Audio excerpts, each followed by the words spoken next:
Well, obviously, first and foremost, is there a victim rescue? That's going to be our number one. I would also say make sure you practice with your equipment, your gas monitoring, your pH papers, those kind of things. And then the last part is trust your PPE. Your PPE is so inherently safe, especially if you're wearing your SCBA and you're on air.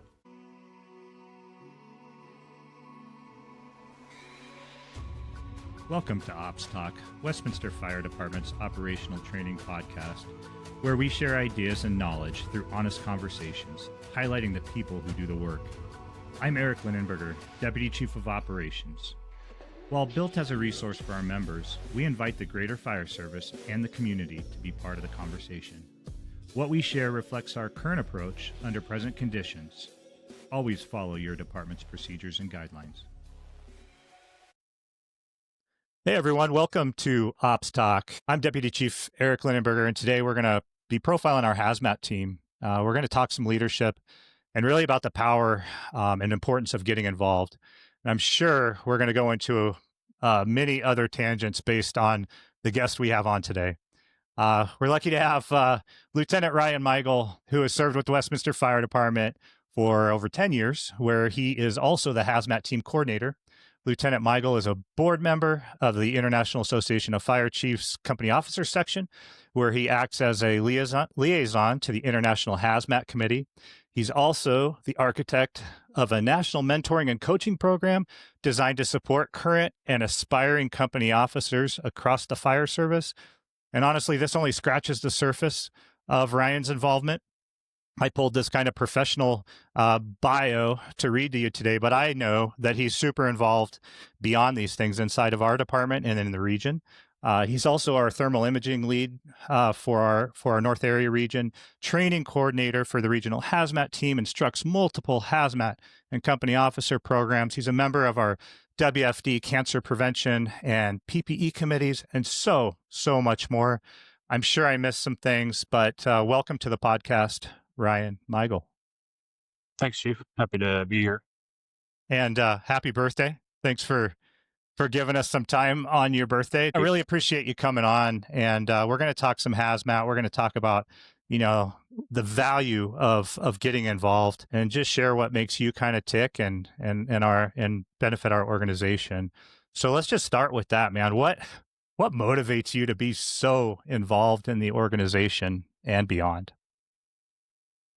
I think part of it is I grew up in the fire service. My dad's a retired battalion chief for a local department here. My uncle was in the fire service, and ultimately my goal coming into the fire service is to always leave it better than the day I walked in. Not to say things are bad, but it's always progressing. We're always learning, and that's really what drives me to be so involved. Yeah, you're definitely one of those people that. We've got a lot of good ideas people in the fire department, as you know, and I think that's probably across the whole fire service. But people that can execute are what we need. And I feel like you've been able to execute a lot, even in your short time. You're doing all these things. You're involved in all these programs, the Hazmat team, involved in things outside our fire department. But you're just able to actually get things done. And what would you say are some of the keys to that success? What inspires you to actually follow through in the things you get involved with? I think first of all, it's a practical approach. You have to have an understanding, especially as a municipality like we are, that we're a cog in a much larger wheel when it comes to just the city services and the city itself. We have to fall within budgets. We have to fall within legal requirements, those kind of things. So to start taking a practical approach to it, the other thing, and I teach this in one of my classes is, as you know, as a deputy chief now, when you approach the chiefs, you can't approach them with more work for them. You, even if you start out by asking if it's a non-starter, but you really have to approach things with hey, here's a complete package and tell me yes or no.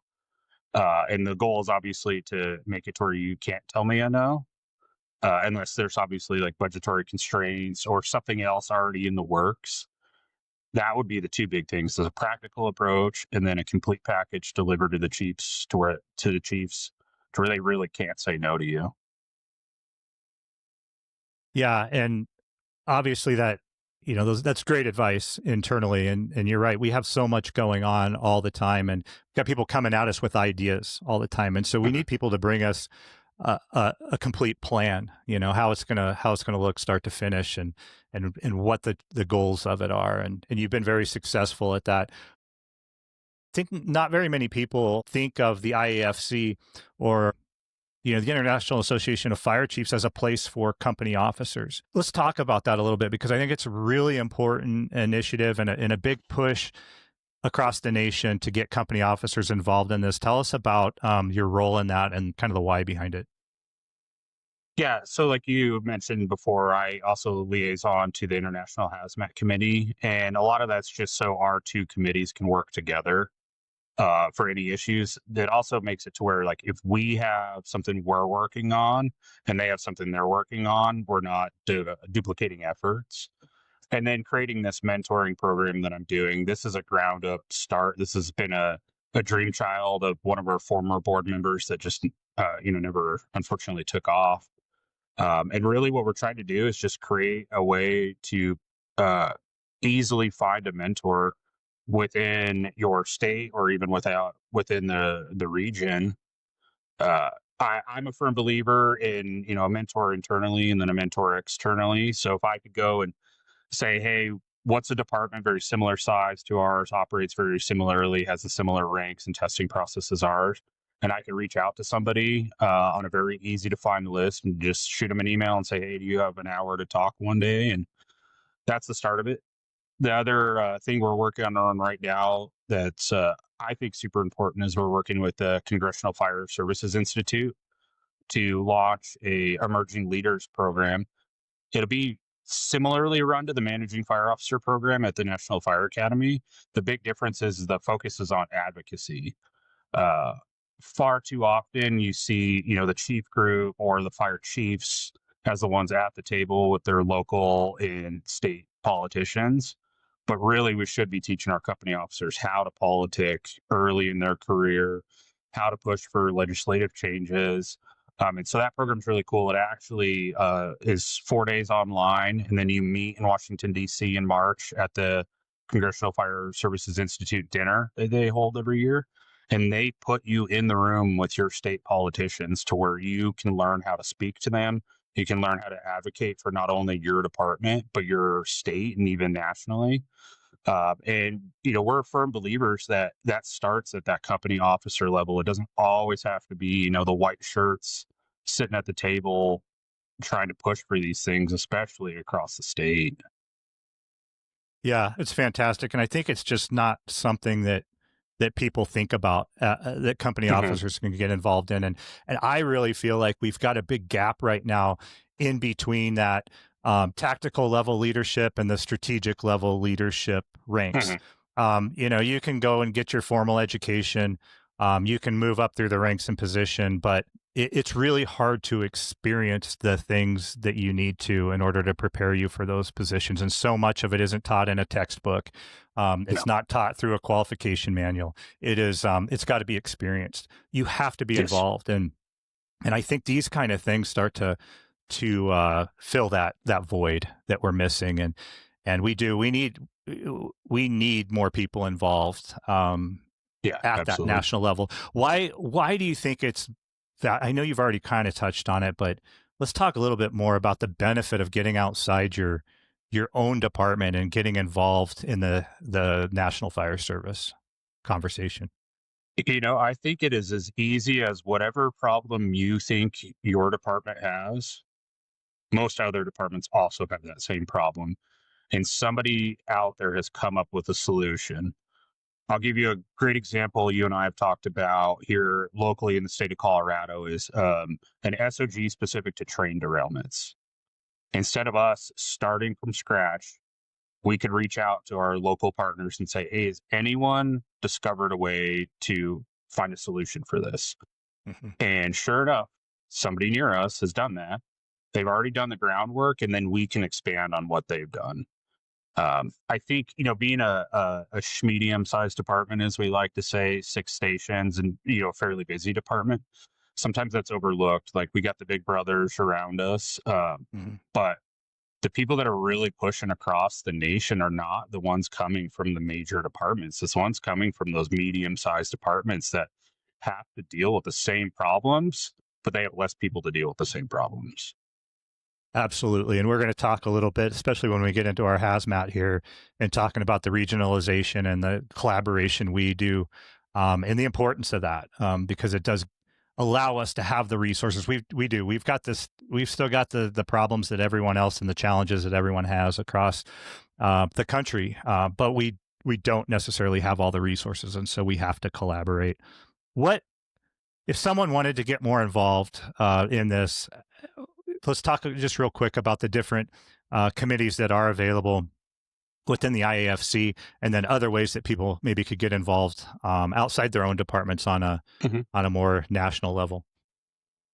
So, just looking at the IAFC, they have tons of committees. They have a health and safety committee that which one of our board members is on, and that is all about, cancer prevention, health and safety, fire scene safety. There's even a group for volunteer company officers. There's the IFC Hazmat committee. So just looking across the board at the IFC, I mean, there is a ton of committees. We don't actually call them committees; we call them sections. Right. So you're a section of the IFC, and then we all funnel through the I Chiefs. So Dan Gray, who's a member of the I Chiefs, the big mothership, as we like to call it, he attends most of our meetings. And then Christina Wolford, who's the general president of the IFC, she attends a lot of our stuff. So it's a bunch of different sections you can get involved in. And I'll tell you, the way I got involved in it is I found it on LinkedIn. Like there was a call for people to submit for the board of directors. I called one of the board members and just asked him some questions and found out it was something I'm just interested in. And it was as simple as just being on LinkedIn and being involved. You're obviously great at this as well, but those strong relationships is really, really important with that, because unfortunately, you're just never going to know. There's so much information out there. And even outside of the IFC, one of our board members, she's a captain for Lincoln, Nebraska. She is on a FSRI subcommittee that's going on right now for single family dwelling structure fires. And same thing, she found it on LinkedIn. She submitted a bio and she was selected out of, I think, 700 applicants.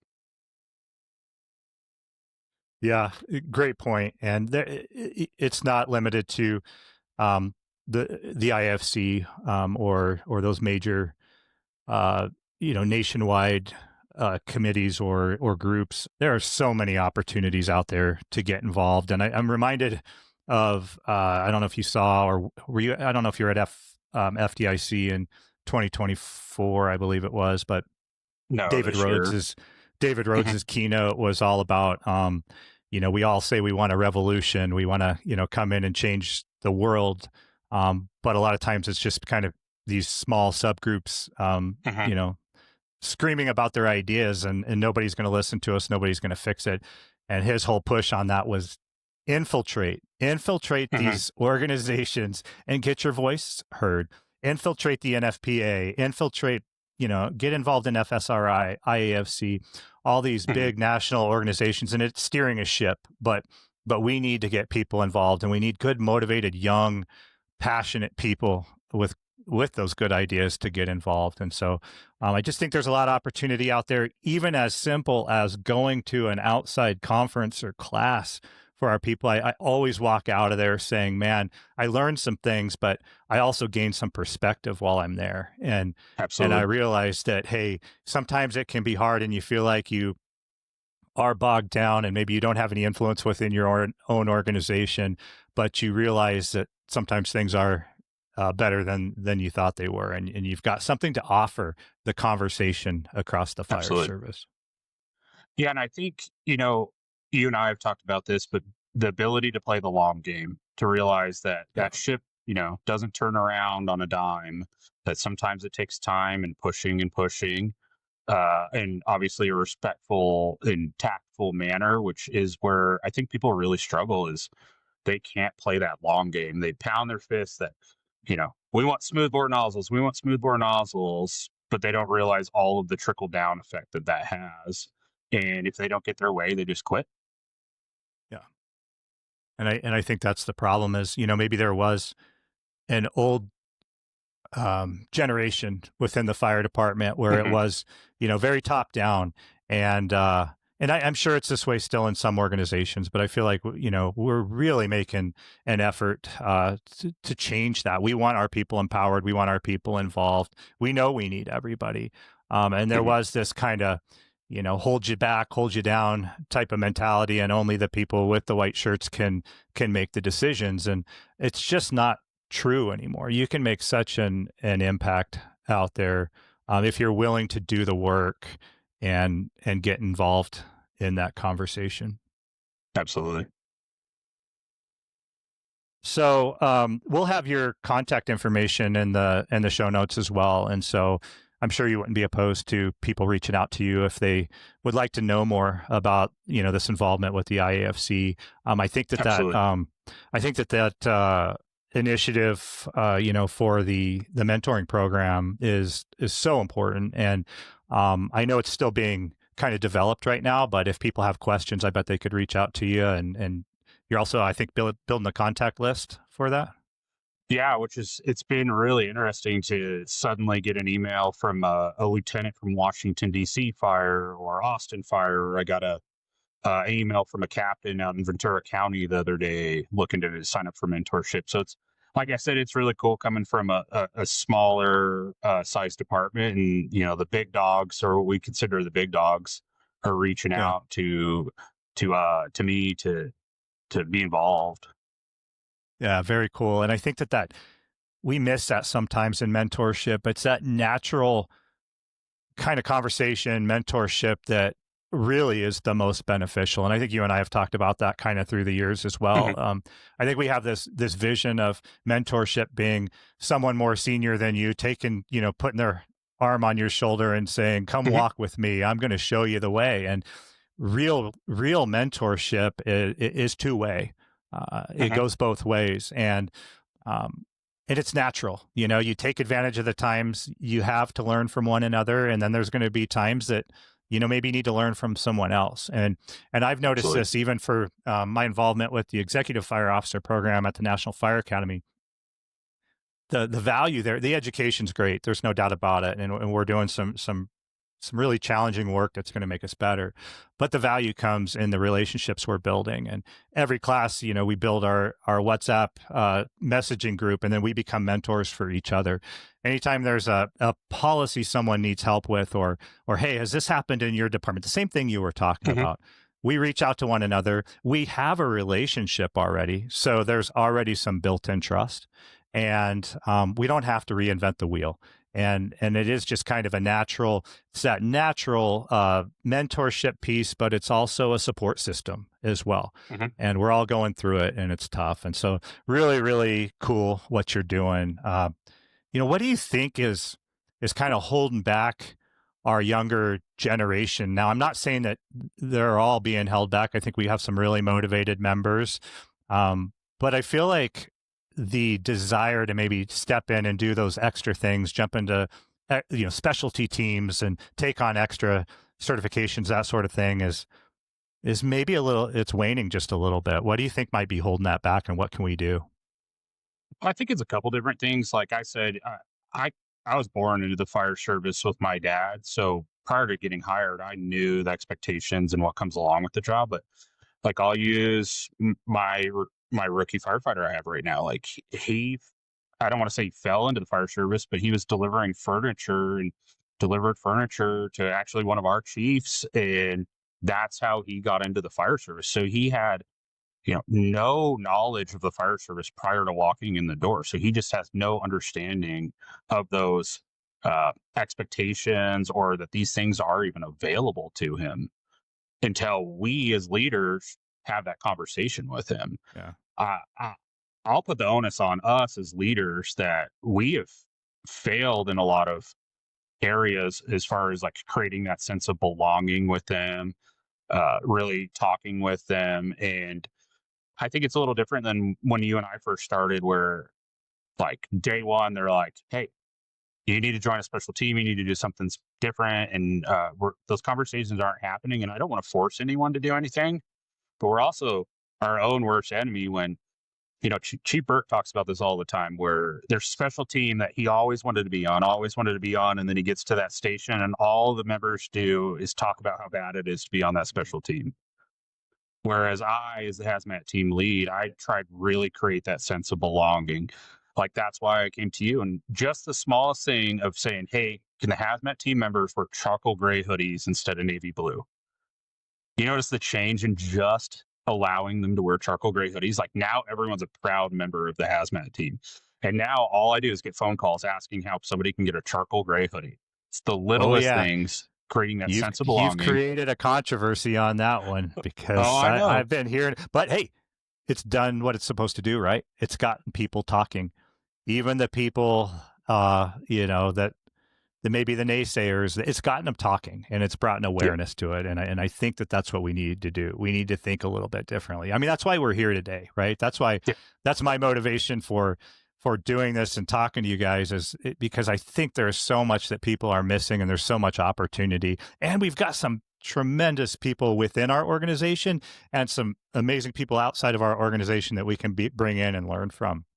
So, yeah, totally agree. It's that sense of being a part of something. I think that it's those intangibles sometimes that people don't take into account. We're very black and white sometimes, and we just maybe read the job description, or we hear about what the training consists of, or the fact that you might not be running a ton of big hazmat emergencies on a day-to-day basis, and maybe that's holding some people back. They're not seeing those other things, those leadership opportunities, the innovation piece. We're going to talk about that with hazmat. I see hazmat as one of the most important focus areas going forward in the coming years. We've got so many Absolutely. changes going on, and so maybe we should just pivot there.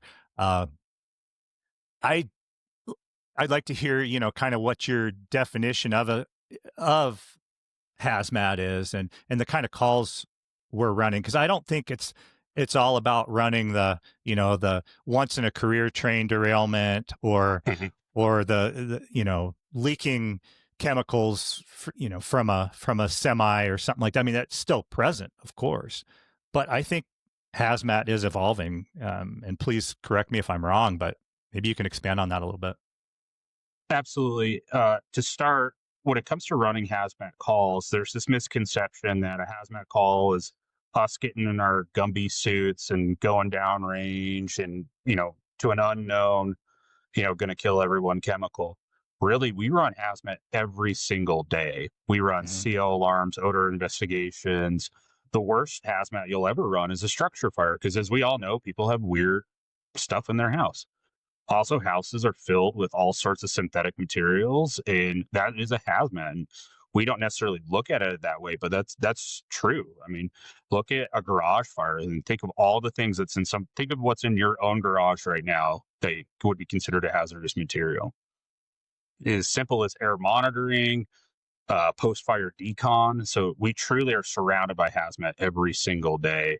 And that's one thing we really try and push in the academy is, you have to be good at this, because this is a daily occurrence for you. The other side of it too, I was talking about this at a recent regional training we were having. One thing I'm proud of with hazmat is you look across the board in the state of Colorado, even with our 8th Civil Support Team, the Colorado State Patrol, all of our fire department partners. I could go to any other department and ask them how they run a hazmat, and it's pretty identical to how we run a hazmat. I could go to our neighboring department and say, hey, how do you guys do a victim search? And it's wildly different than how we're doing it. Or, hey, we have smoothbore nozzles, you have fog nozzles. Like, we can't come to an agreement on some of the basic things in the fire service, but hazmat leads the way when it comes to, I could go to any department in this state, walk into a hazmat, and I know exactly what we're going to do. Yeah, And very good point. We saw that on Wednesday when we did that big regional training. I mean, you're talking 13 departments, the Army National Guard, the FBI, the Colorado State Patrol. And within minutes, we were able to seamlessly integrate with people I have never met, people from departments that are an hour away, and we could run a hazmat together. Yeah, and that's what those scenes are going to be. They're never going to be one department coming in and handling it on their own. Even the big departments are going to have to call in those extra support agencies or specialty agencies, right? Which makes it really, really cool. And I think it's just that extra challenge that's good for us. And we've taken this on as a fire service, and we need to do it well. And it is the thing that could really, really get us in trouble if we aren't prepared. And yeah, you got me thinking there. You're talking about hazmat all around us. Just the lithium batteries we have all over the place, right? I was in my garage the other day, just finished mowing the lawn or something, and had my bank of chargers there with all my batteries, and I slapped a battery on the charger as a big one from a blower, and I walk away and I just hear this pop in the charger smoking. And luckily, it wasn't the battery; it was actually the charger that just fried. But I mean, these are all around us. We are starting to run these calls more frequently.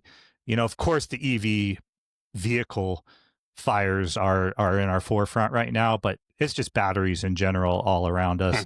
We're going to be doing an episode here upcoming just on our new EV policies or our new battery policies we've got in the area. But I don't think people are thinking about that. But that is a hazmat call, and the gases that those are putting off, the explosive hazards, it's hard to keep up with that stuff. And I think we're going to be considering hazmat in our response for almost everything going forward, I believe.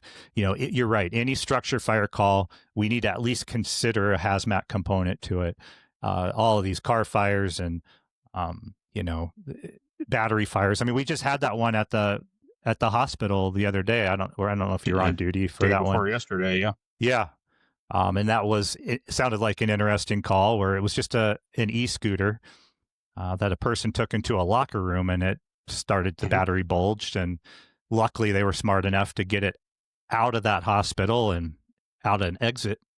They took stairs out and dumped it outside, but that could have been catastrophic, even though the fire's not a big deal. I mean, we're talking about a small fire. The gases that are being emitted out of those things are insane. And so, yeah. And I mean, speaking of that, have you read what's coming out of Sacramento from their April incident they ran? No, I've seen some highlights, but I haven't dug into it.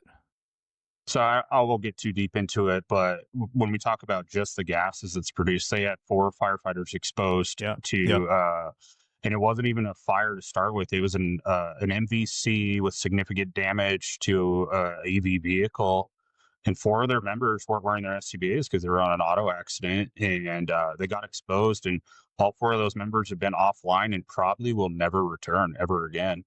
2 of them have been diagnosed with COPD. 1 can't even walk at 3 miles an hour for longer than 2 minutes without desatting down to 80%. And another one has a very rare form of cancer. And it's all attributed to, HF and heavy metals. And they're doing an experimental heavy metal IV infusion. But I mean, when you talk about just the exposure alone, and that's one thing I really tried to push with not only our incident commanders, but our regional incident commanders is just call hazmat out there to do your air monitoring at the bare minimum. Is we will come out, we'll do a plume model, we'll tell you if you need to evacuate.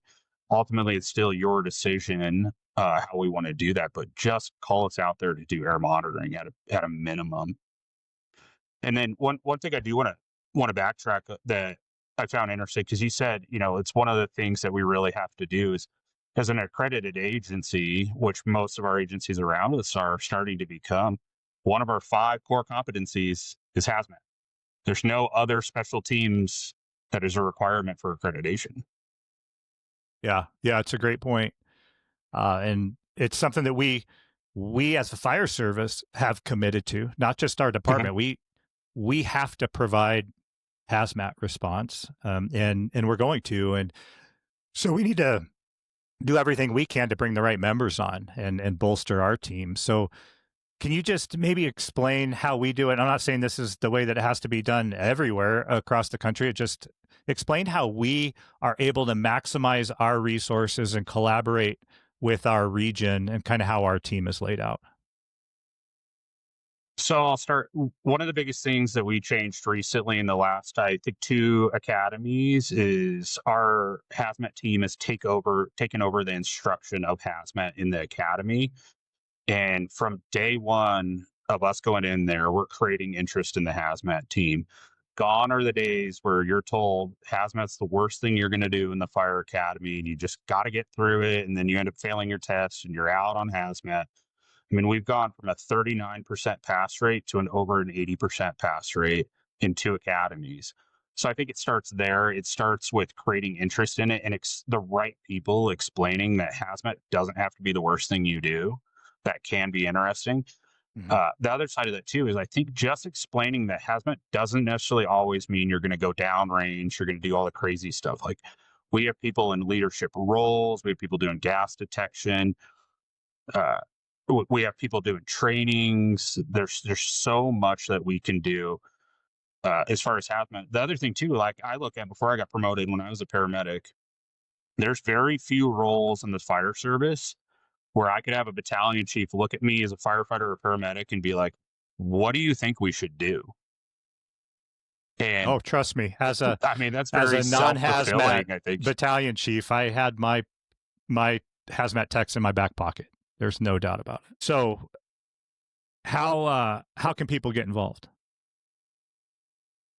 I think it doesn't always have to be going to hazmat tech school. That's also a misconception. That's obviously what we want to strive for. And I can guarantee if you go to hazmat tech, it will make you a better firefighter in every way, shape, and form, just Yep. from an understanding standpoint, that you'll just have an understanding of what we're dealing with on a daily basis. Uh, that's one thing. What we like to push people towards, and we have an engineer on B shift that's a great example. Like he went to an air monitoring specialist class, and I'm in the middle of creating an organizational chart for just the hazmat team. And when his name's listed, it will say his name, engineer, air monitoring specialist. So everyone knows that that's his specialty. We have another member that's gone to a highway transport specialist. So that's his little niche is highway transportation. We have people that are going to a rail car specialist course. So I think there's many different layers of being involved.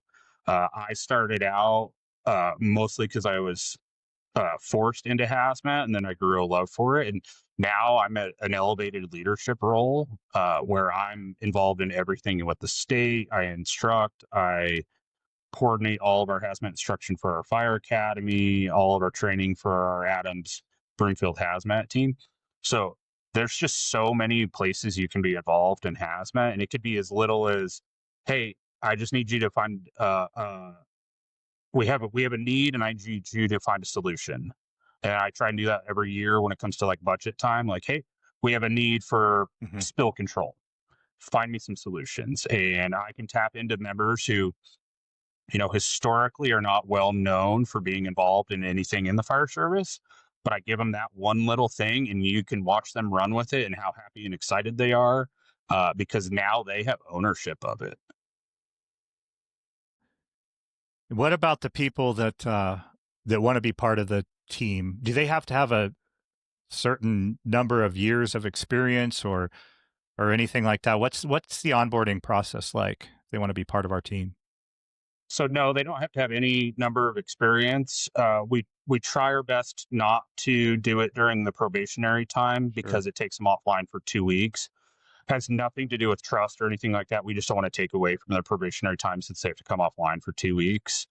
That being said, if they were somebody who was excelling in their probationary period, I think we would definitely look at that, and I think we would have buy-in from our command staff that if somebody's doing that well in their probationary period, we would send them.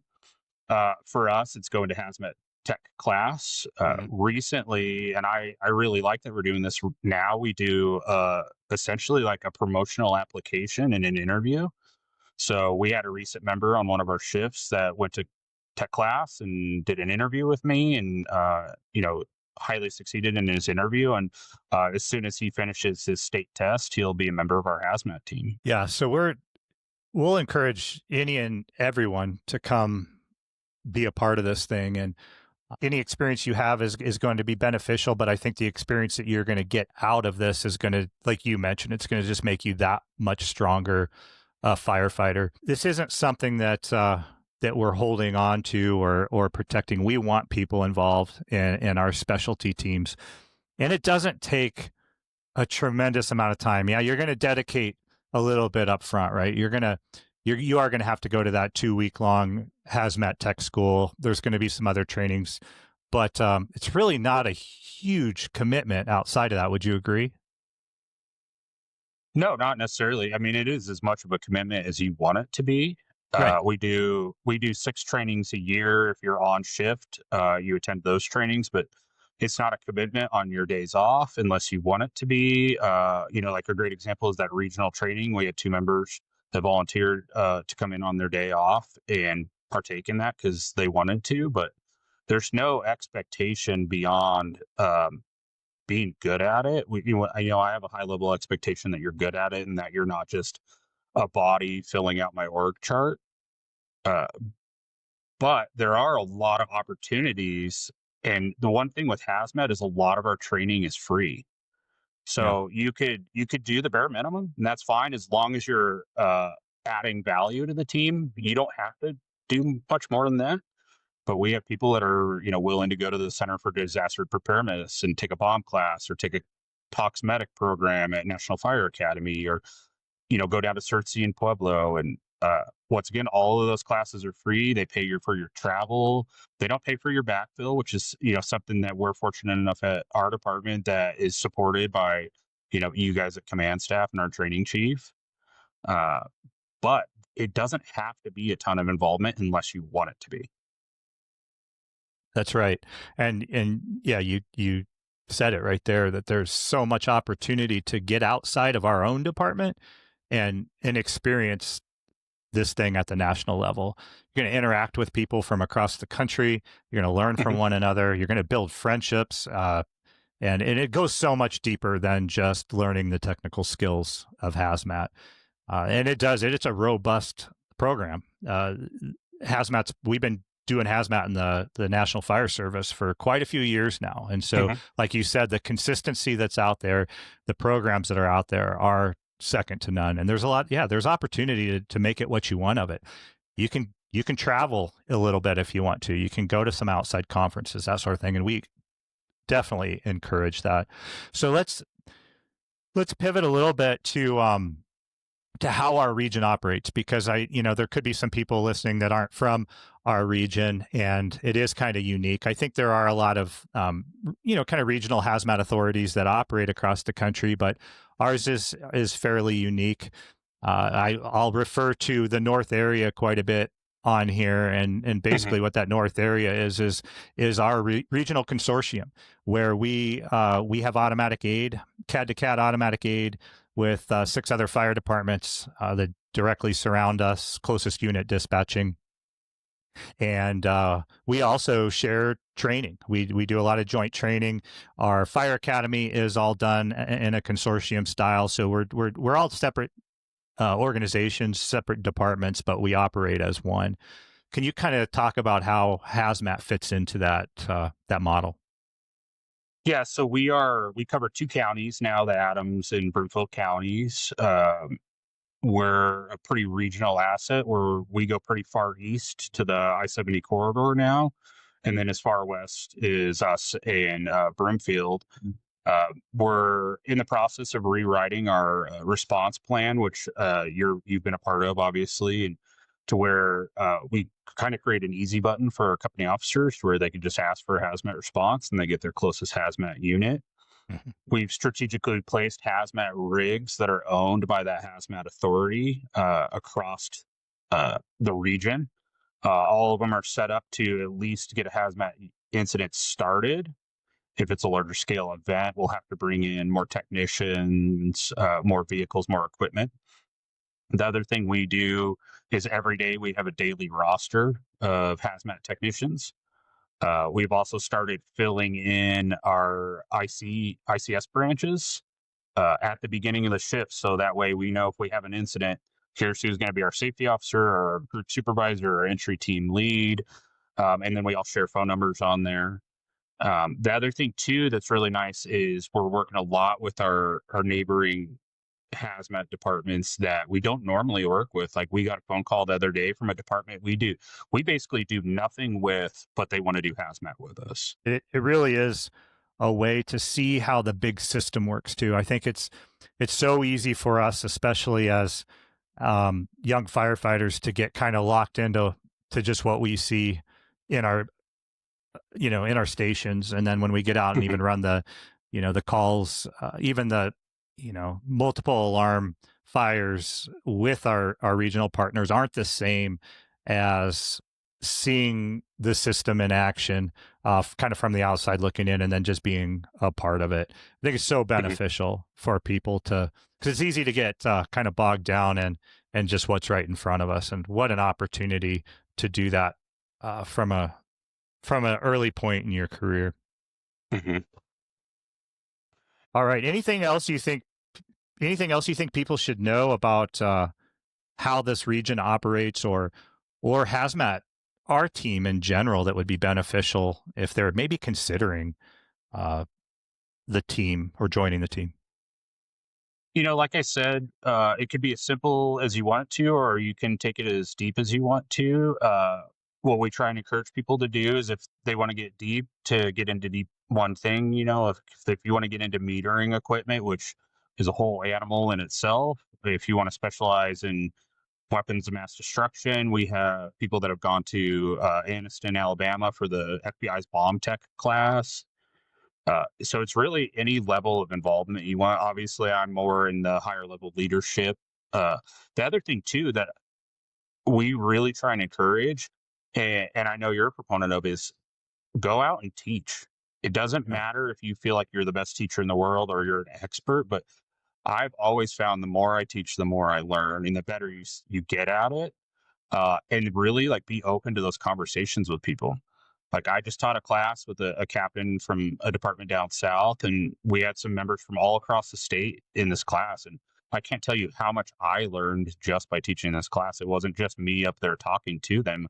It was really conversational, and we learned so much. And now I have these lasting relationships we've built with these people that I could call and be like, hey, here's an issue we're having. Do you guys have a solution? Or like we talked about earlier. Yeah, for sure. And I know it can feel a little uncomfortable. We never, we take pride in what we do in the fire service, and we value tenure and seniority, and for a good reason. Like that, Absolutely. Experience really matters, and there's, you're going to learn so much more by experience than you can from any textbook, for sure. So sometimes it can feel a little daunting going out there and teaching other people that might even have more tenure or experience than you. But you're right. We're all out there to learn. The conversations, again, it's like I talked earlier, it's not about the content of the class all the time. Sometimes it's just those interactions you're making and those side conversations within that class. And very, very important. I agree. Couldn't agree more. I think it also, just as an officer alone, having humility and being vulnerable to your mistakes and being honest with them and explaining what you learned from. And that's a big part of our class, is like, hey, here are some mistakes we have made on calls. Hopefully we'll never make them again, but learn from our mistakes. I'm a big fan of that just culture where we don't put people down for their mistakes, but we learn from them. For sure. And I think we still got some room to grow in that area, but I think we are. Absolutely.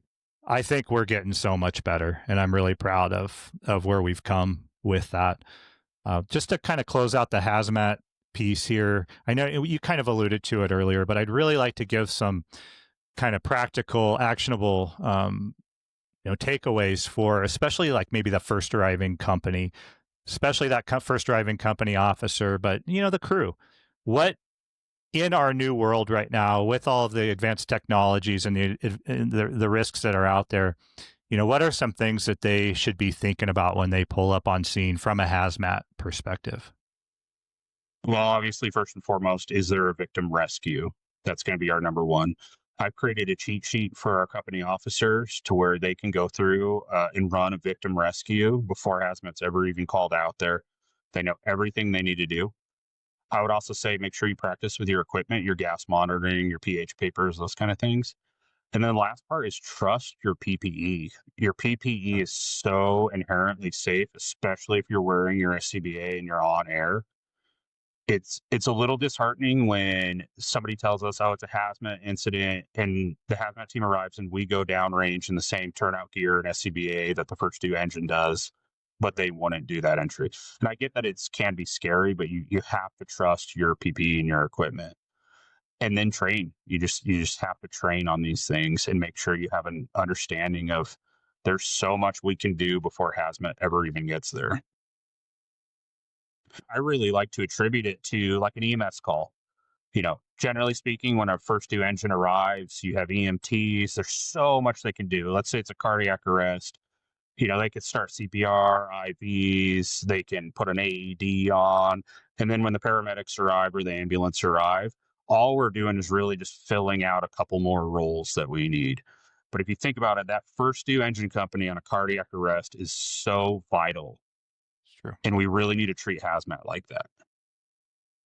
Yeah, it's so true, and I think it's one of those things. We talk about the cardiac arrest, and we're actually pretty darn comfortable with that because we were running so much EMS, and we're very aggressive there. But I think we're comfortable because we experience it and we know it, and just because we're not out there experiencing those hazmat calls as frequently, the same is true. We can make such an impact, and you're right. It is just expanding the system. It's incident command. It's expanding that system, and so take on the roles that you can, mitigate that incident if you can, and prevent further destruction or harm. I think right now we've been talking a lot about, and like I said, we're going to have this episode on all things battery and we're going to be talking EV specifically.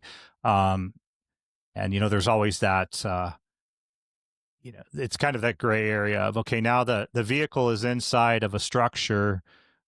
Maybe it's not fully involved yet. How are you going to deal with that? And I think that's a prime example of the company officer and that first crew being aggressive and seeing a couple steps ahead and saying, Absolutely. Hey, maybe this EV vehicle isn't involved yet. Maybe it's a garage fire, but I need to be concerned about this vehicle and I need to get it the heck out of there and get it out of there before it is, before it does become exposed. And that sort of thing. So thinking ahead, considering everything, considering the hazmat components of everything. And I think that mitigating what we can right from the start. Yeah. I always like that saying, like, hope is not a strategy. Like to do nothing is not the answer. Like we have to do something. And even if we talk non-intervention, we're still doing something. We're doing air monitoring, those kind of things. And I think the other side of it too is trusting your hazmat folks to be a good phone a friend. We don't always have to come out. We don't always have to have eyes on it, but give us a call and at least let us walk you through it. I think there's also that misconception that if you call hazmat, we're going to come there and we're going to take 6, 7, 8 hours and we're going to quote unquote hazmat the thing up. But I can't tell you how often I come out there and I'm like, hey, here's a couple little fixes for you and we're out of here in 20 minutes. Yeah, you're right. And we have built that network of people that you can call. And I think that's what we've done really, really well recently in the region and it's not just our department. It's all the departments operating, and you've got all the leads for all the departments that have made themselves available. And you should never feel alone out there as a company officer. We've got the resources. You just have to use them. So yeah, I really appreciate that conversation and encourage people to get involved in whatever teams or committees, are interesting to you. But if you want to get involved in hazmat, I think there's no better opportunity than now with everything evolving and changing moving forward. Hazmat's going to be a component in everything. What kind of start to close this out a little bit, Ryan? What recommendations do you have for younger firefighters that might, maybe they've got some interest somewhere, but they don't feel like they're ready to take on extra responsibilities? I think one of the easiest things is reach out to your team leads or even your shift leads for the different special teams, and just have a conversation with them. We're not snake oil salesmen. We'll tell you honestly.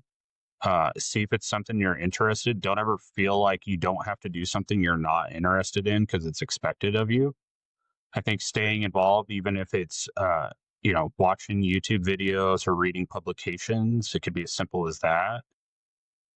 Uh, I think also, just try to, when there's opportunities, like a great example, we have live fire training coming out. Our training officer's been emailing out for people to come and help. Like, Mm. it doesn't have to be us officers or senior firefighters. Like, we have people fresh off probation that are coming down there and they're learning fire behavior, they're learning strategies and tactics and those kind of things. So don't be afraid to be like, hey, is this something that's okay for me to do? I know I'm new, and the answer is more than likely going to be yes, and it's more than likely going to be highly encouraged. Let's flip that now. Let's talk to the more tenured members and our officers. What can they do to encourage our young people to get involved? I think even if they are not a firm believer in something, just don't trash it, don't bash it. Paramedic recruitment's a great example. Special Mm. teams recruitment, like don't don't take the proverbial dump on something just because you don't necessarily like it or you don't agree with it. If you could just steer them in a direction of like, hey, you know what, you should talk to this person or you should talk to this person, but don't poo poo something that they come to you with. uh, I think is honestly the easiest thing. And like we talked about earlier with our fire chief, where he was so interested in this one special team, and all anyone did was talk bad about it, and it doesn't Yeah, create a great culture around you know people wanting to do more. that's true. And we've talked a lot here that we're not forcing anybody to do anything. We want people to take on these extra responsibilities and want them to feel that they're invited to do that. You don't have to do it. You don't have to love everything. Uh, Mhm. but yeah, there is something for everyone. I feel like I just feel like we've got so much opportunity in our fire department right now, and I think across all fire departments, if you want to get involved. It takes some intentionality to do that as well. People aren't always going to come after you and beg you to come, be a part of something. You might have to go ask and just know that at least in our department, we want you to be part of things. And I don't think it always has to be fire and EMS related. We always associate it with special teams or becoming a paramedic, but there's other opportunities. There's installing car seats. There's the charity drive. There's community outreach. Sure. There's doing special events. It doesn't always have to be fire and EMS related, but it's still part of the bigger picture that we do. There's lessons in everything. I've learned so much just in, being part of some of those other ancillary things that force you to Mhm, interact with people and maybe interact with people outside the fire service. mhm. You learn so much. So Ryan, I appreciate you coming on. I just want to Absolutely. close this out here by maybe, you're super motivated. You might be, a little bit of the anomaly. We wouldn't expect everybody to be quite as motivated as you, but what's kind of keeping you motivated to learn and grow? One thing, I was just talking to some of our recently promoted officers. I think one of the most self fulfilling things for me is when I see people around me getting promoted and growing. Multiple of our officers that just got promoted, I sat down and worked with one on one. And I don't want to take away from their hard work. Their hard work's their hard work, but to to see somebody that you worked with also succeed is one of the most self fulfilling things that you can have. Same thing like when I was a paramedic and I had an EMT partner that was teetering on becoming a medic, and or even they were 100% out on being a medic, and now they're a highly successful medic and they're FTOing medics. Like that to me is probably one of the most important things, and that's what really motivates me. You know, on my crew right now, like my crew got kind of disbanded in a good way because so many people have been promoted off of my crew. I'm about to potentially lose 2 more members to different promotions or different special projects. And that's a good thing, right? Like, I look at the Oh, most successful leaders that I've ever met, and one commonality between all of them is all their people around them get promoted. And not necessarily get promoted, but they all go on to something bigger. yeah, they're always growing, right? Uh, really appreciate that. Great perspective. And for everybody listening or watching, I hope Mhm. you got something from the show. Our goal is always to walk away with some actionable kind of lessons. And I've been taking some notes along the way. And some of the things I took from today were just the value of being involved beyond the job description, um, outside and within your own department. There's so much value to that.